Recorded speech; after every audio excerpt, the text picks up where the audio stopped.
new from the Barbados Light and Power Company with your host, Jackie Marshall Clark. Hello and welcome to this special roundtable edition of What's New Radio. I'm Jackie Marshall Clark, Manager Communications and Government Relations. The topic for discussion is Light and Power's application with the Fair Trading Commission, the FTC, for review of electricity rates, which was filed last year in October. Our customers are at the center of our business, and we recognize that rising costs, not only for electricity, but for most consumer goods and services, have made this an especially trying time for some customers. For the past 12 years, Light and Power has avoided adjusting rates, but the very real ongoing economic impact, including increases in global oil prices, is challenging for every business, and Light and Power is no different. This roundtable discussion hopes to address your queries about the need for a rate increase and reasons behind why it is critical to apply for a rate review now. The moderator is Shane Jones.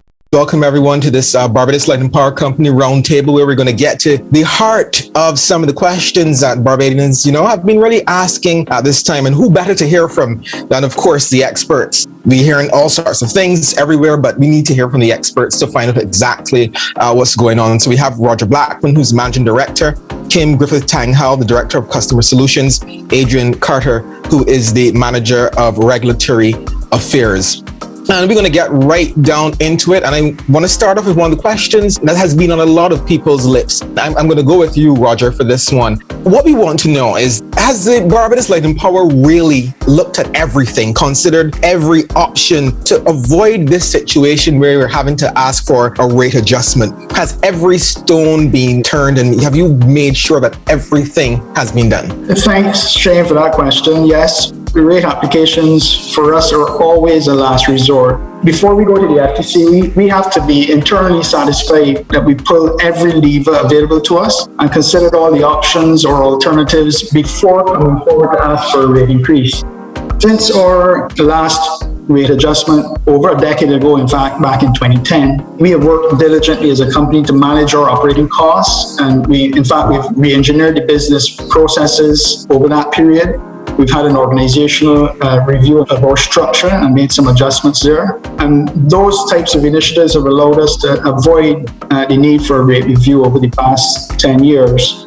However, at this juncture, we're facing a financial situation that does require urgent rate relief. And there are actually several projects that we have had to defer. And of course, every delay on a project has repercussions that, while it may not be realized immediately, in the long run could have impacts and are cause for concern. Understanding everything that's happening right now in our climate, the buzzword right now is high cost of living. Everything's going up. We're battling with COVID now, monkeypox, all types of things. Seriously, why does the Barbados Light and Power Company need a rate increase, especially at this time? Yeah, well, inflation has significantly impacted our business as well, and significantly increased our cost of doing business. On top of that, we're facing other challenges that impact costs of materials like supply chain or procurement delays, which I know our customers and other businesses are seeing as well. The rate increase will enable us as a company to continue the rate of investment that we've been making over the years in the electricity system, and therefore the upkeep of the network that's required. Of course, we know that there's no ideal time for a business to ask its customers to pay more for services. And we certainly understand the impacts that COVID-19 and other events have had, as you have mentioned, Shane, and the resulting hardship for some of our customers. Or coming for a rate increase in this environment really is a last resort and critical for us to continue having adequate resources to meet the level of service, both in terms of resilience and reliability that's required by our customers. All right, I'm sure I'm going to get back to you a little later, Roger. But one of the things you were talking about, rate increase in the future. Kim, maybe you can help me with this one. Can you tell us, since the rate increase has not yet taken place because you're applying for it, why are electricity bills so high? And we're hearing and seeing on social media, people are saying that their light bills are going up. I don't understand it. Thanks for that question, Shane. So the increase that our customers seeing that increase is really the increase in the fuel charge portion of their bill. The changes that they're seeing in the bills relate to the fuel charge, and that is being driven by the international fuel prices. So to give you an example, the higher fuel prices we've been seeing recently are around $100 a barrel, and that compares with, say, back in 2020, we were seeing fuel prices around $35 a barrel. So you can see how the prices have jumped significantly, and this is really a charge that every month customers will see on their bills and is a major contributor, and it drives the cost of the bills. So that's really what customers are seeing now. So every month we set the fuel clause adjustment, which is a major contributor to our customers' bills, and the cost of the fuel is a pass-through to customer. So the money that we collect from customers for the fuel clause is paid to the local fuel suppliers or the major oil companies like the Barbados National Oil Company.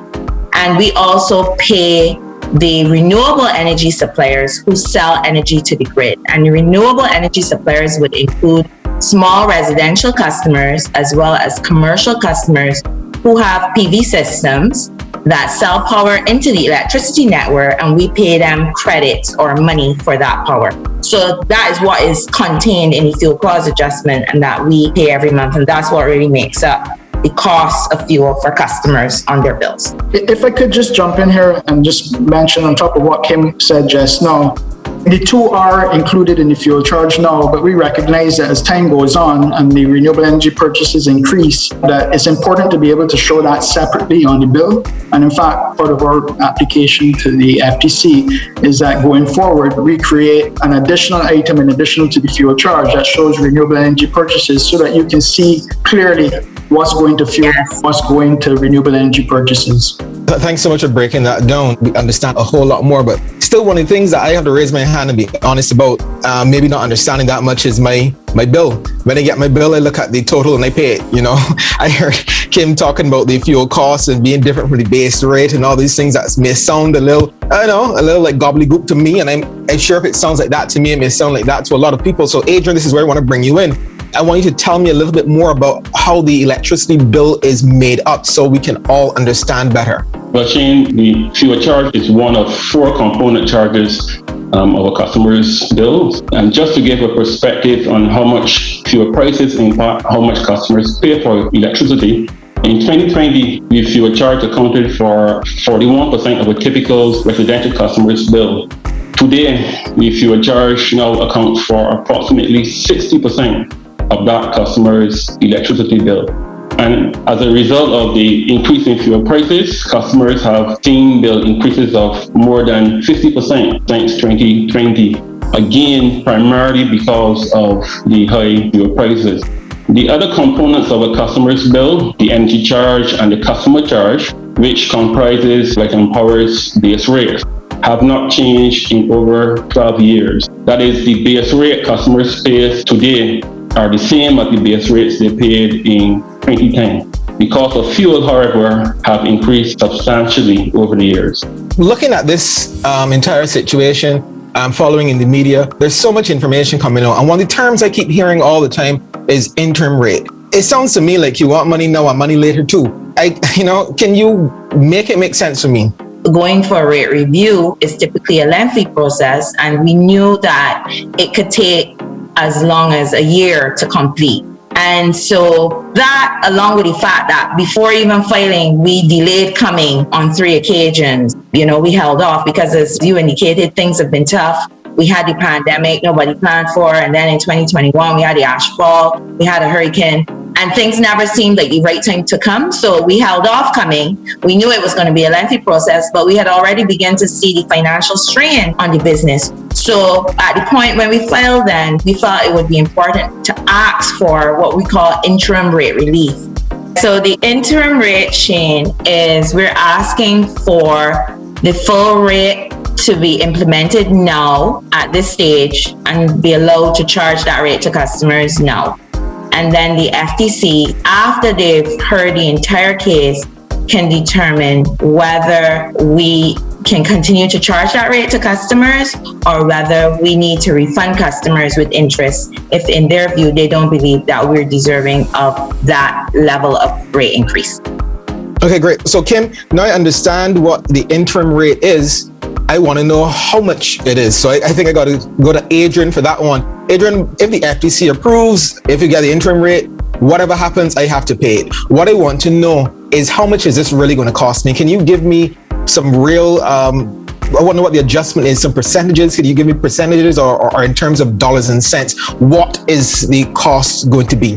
Well, Lashane, before I respond to your question, I want to support Kim that the granting of interim rates is not uncommon internationally, and it's really granted to protect the long-term viability of the electricity supply. In the event that interim rates are higher than the rate increase that may ultimately be granted to Light and Power by the Commission, the Light and Power will refund customers with interest the difference in their bill to ensure that customers will not be in any way disadvantaged by the interim rate request. Now, for the typical residential customer, the rates we propose will result in about a $12 increase in their electricity bill. Our customers that consume under 150 kilowatt hours in a month, now these customers represent about 35% of our customer base, or just over 40,000 customers. Their bill increase is not expected to be more than $6 after the rates are put in place. Okay, thanks so much. Roger, I told you we'll be back to you. It's not all doom and gloom in terms of the public's eye of what is happening with Light and Power. In one of the recent press conferences by Prime Minister Motley, we saw that the Light and Power is supporting and working with government and the focus to ease some of the economic strain for Barbadians. Can you tell me what you are exactly doing in terms of that, and can you elaborate a little bit more? Well, first, Shane, let me say, in my view, I thought that the cost relief initiatives that Prime Minister Motley introduced at this time were commendable. And certainly every bit counts, and as a company, we are always keen to be supportive and to turn up as a key social partner to play our part however we can. This month, July, even before the VAT relief measures kick in, electricity customers should see some relief in the form of lower bills following a reduction in the fuel clause adjustment by 5%. So government's VAT ease for residential customers, which take effect from August, should lower the bill even further. And as Prime Minister Motley would have indicated, over the next 6 months, there will be an electricity VAT reduction from 17.5% to 7.5% for the first 250 kilowatt hours on residential bills. Beyond that, however, beyond the VAT relief measures, customers can also expect further reductions in their electricity bills from August onwards from fuel savings from our new clean energy bridge plant in St. Lucie. Shane, I just want to add here that the expected bill increase of $12 for the typical residential customer and the $6 increase for the 35% of our customers using under 150 kilowatt hours, as I referred to earlier, is before the fuel savings of the clean energy bridge plant that Roger just spoke about. Now, at today's fuel prices, the net effect of our proposed rate increase and the fuel savings resulting from the operation of our new clean energy bridge plant is a decrease in residential customers' bills by more than 4%. So rather than a bill increase, the fuel savings from our clean energy plant are expected to compensate beyond the proposed rate increase, resulting in lower electricity bills to our customers. And Roger, I want to get back to you because my question is, with the planned reduction in VAT, obviously what I would have to ask, is it still necessary to go ahead with the rate adjustment? Yes, it would still be necessary for a rate adjustment. Remember, the initiative to reduce VAT for customers will bring them direct and immediate relief. However, just like our customers, Light and Power needs relief as well in order to operate and provide a reliable service for customers. Our sector is very capital intensive, and to sustain the business, we require sufficient funding to pay for the capital investments and to meet our operational costs. Roger Blackman, Managing Director, speaking on Light and Power's application to the FTC for a rate adjustment. We will continue the roundtable discussion in part 2 on our next What's New radio program on this station. And if you missed any of part 1, you can catch up online at our website, www.blpc.com.bb. Thank you to our guests Roger Blackman, Kim Griffith-Tanghow, and Adrian Carter.